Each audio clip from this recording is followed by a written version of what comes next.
Hello everyone, আজ আছে ইতুদির মেয়ের জন্মদিনে। আসলে গ্রুমিং ক্লাসের সময় সব মায়েরা একসাথে বাইরে বসে থাকে, তো সবার সাথে ফ্রেন্ডশিপ হয়ে গেছে। আর ও কিন্তু মেয়ের থেকে একটু বড়, আর বার্থডে গার্ল দেখো কী খাচ্ছে। তো আমাদেরও সাথে সাথে যাওয়ার সাথে সাথে সফট ড্রিঙ্কস ধরে দিয়েছিল। তারপরে আর যেহেতু ও আগেই গেছিলো দিয়া, তার জন্য ওকে আগেই দিয়ে দিয়েছিল, তাই ওর খাওয়া হয়ে গেছিলো, আমরা বসে বসে খাচ্ছিলাম।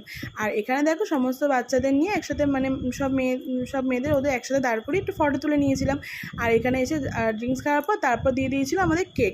তো এখানে আমার মেয়ে আগে কোথাও গেলে এত শান্ত থাকতো, আমি আরও টেনশন করতাম যে কারোর সাথে হয়তো মিশতে পারবে না, কিন্তু এখন দিন দিন যত যাচ্ছে আমার মেয়ে তত দুষ্ট হয়ে যাচ্ছে। তারপর দেখো বসে বসে আর কাজ না পেয়ে নিজের ফটো নিজেই তুলছিলাম।